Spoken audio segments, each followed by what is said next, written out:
Assalamualaikum warahmatullahi wabarakatuh. Alhamdulillah, segala puji bagi Allah Subhanahu wa taala yang telah memberikan kepada kita kenikmatan yang begitu banyak.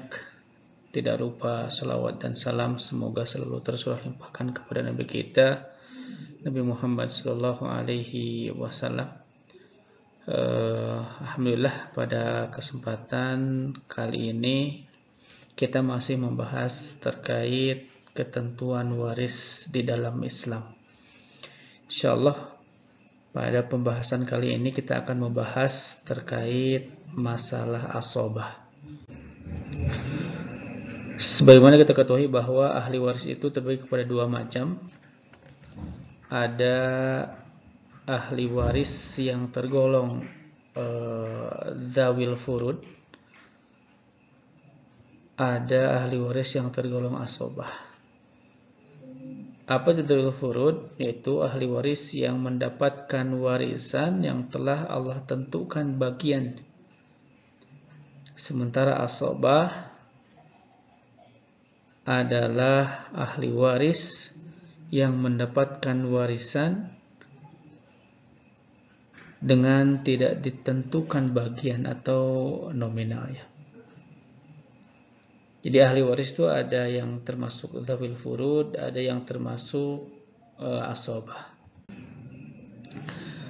Kalau kita melihat dari segi lafaz asobah, asobah ini diambil dari kata asib yang bermakna anak keturunan laki-laki. Sementara asobah sendiri, para ulama mendefinisikan bahwa asobah adalah ahli waris yang mendapatkan sisa harta warisan setelah diambil oleh zawil furud atau ashabil furud. Jadi asobah yaitu ahli waris yang mengambil sisa. Sisa dari mana? Sisa harta warisan setelah diambil oleh dzawil furud atau ashabil furud.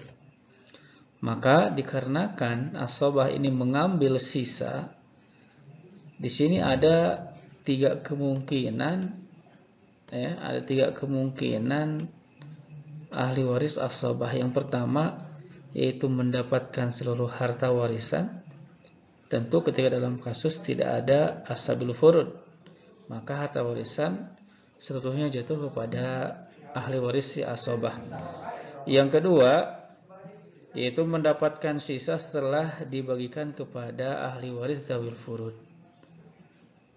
Kemudian yang ketiga, yang namanya sisa ketika harta warisan sudah diambil seluruhnya oleh dzawil furud, maka ahli waris asobah ini tidak mendapatkan sedikit pun dari sisa warisan. Itu tiga kemungkinan. Selanjutnya kita bahas terkait macam-macam asobah. Nah, di sini macam-macam asobah ada dua bagian. Yang pertama asobah sababiyah, yaitu ahli waris yang menjadi asobah dengan sebab memerdekakan seseorang. Kemudian yang kedua ada asobah nasabiyah. Asobah nasabiyah yaitu ahli waris yang menjadi asobah dengan sebab pertalian nasab atau keturunan atau ada ikatan kekerabatan. Nah, itu asobah nasabiyah. Dan yang akan kita bahas sebenarnya di sini adalah terkait asobah nasabiyah. Karena asobah nasabiyah ini terbagi kepada tiga macam. Yang pertama adalah asobah bin nafsi. Apa yang maksud dengan asobah bin nafsi? Asobah bin nafsi yaitu ahli waris yang menjadi asobah dengan dirinya sendiri. Artinya tanpa sebab adanya ahli waris yang lain. Nah, ini yang termasuk asobah bin nafsi ini, yaitu semua ahli waris laki-laki. Jadi semua ahli waris laki-laki itu masuknya kepada bagian dari asobah, dan asobahnya adalah asobah bin nafsi, kecuali suami dan saudara seibu. Nah, karena suami dan saudara seibu ini termasuk kepada ahli waris ashabul furud yang mendapatkan bagian yang telah Allah tentukan. Kemudian yang kedua, di antara macam-macam asobah nasabiyah adalah asobah bil ghairi atau asobah bil ghairihi. Apa yang maksud dengan asobah bil ghairihi? Nah, di sini asobah bil ghairi atau bil ghairihi adalah ahli waris yang menjadi asobah dengan sebab adanya ahli waris lain atau dengan sebab tertarik oleh ahli waris yang lainnya. Nah, kalau kita memperhatikan definisi berarti asobah bil ghair di sini yaitu ahli waris yang tadinya asalnya adalah ashabul furud. Nah, di sini ada 4. Yang pertama anak perempuan, yang kedua cucu perempuan dari anak laki-laki, yang ketiga saudari kandung, yang keempat saudari sebapa.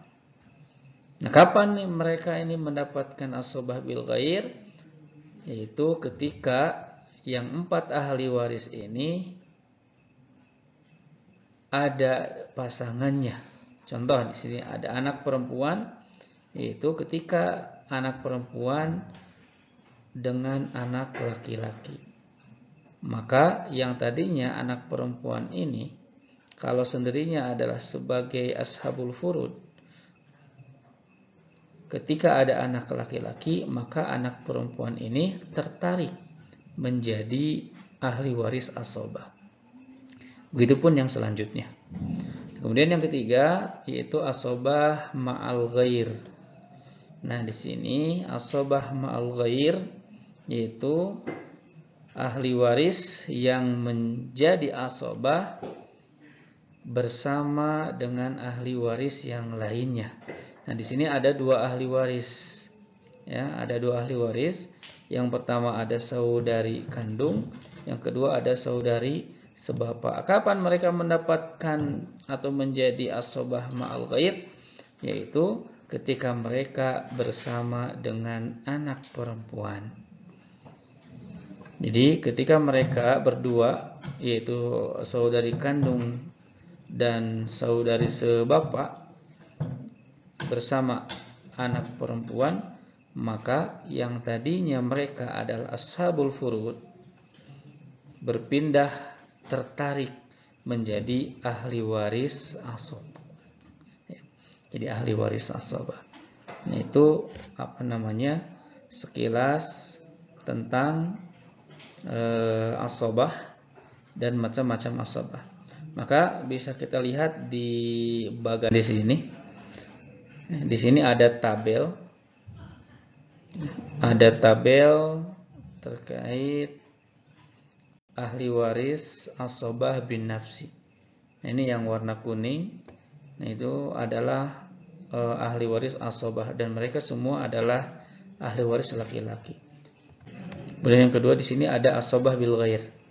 Nah, di sini ada bintun, ya, dengan ibnun tentunya di sini. Dengan ibnu, kemudian juga di sini ada ukhtun syaqiqah atau saudari kandung dengan akhun syaqiq. Di sini juga ada ukhtun liab atau saudari sebapa dengan akhun liab dengan saudara sebapa. Nah, mereka ketika dengan pasangannya masing-masing yang tadinya sebagai ahli waris ashabul furud, maka menjadi asobah. Kemudian ini yang untuk asobah ma'al ghair, ya, yaitu saudari kandung dan saudari sebapa. Kapan? Ketika mereka bersama bintun atau bersama anak perempuan, maka yang tadinya pun sama ashabul furud ini menjadi asobah. Itu sedikit penjelasan terkait asobah, mudah-mudahan bermanfaat. Dan kita bertemu di lain waktu, di kesempatan yang lain. Barakallahu fikum. Assalamualaikum warahmatullahi wabarakatuh.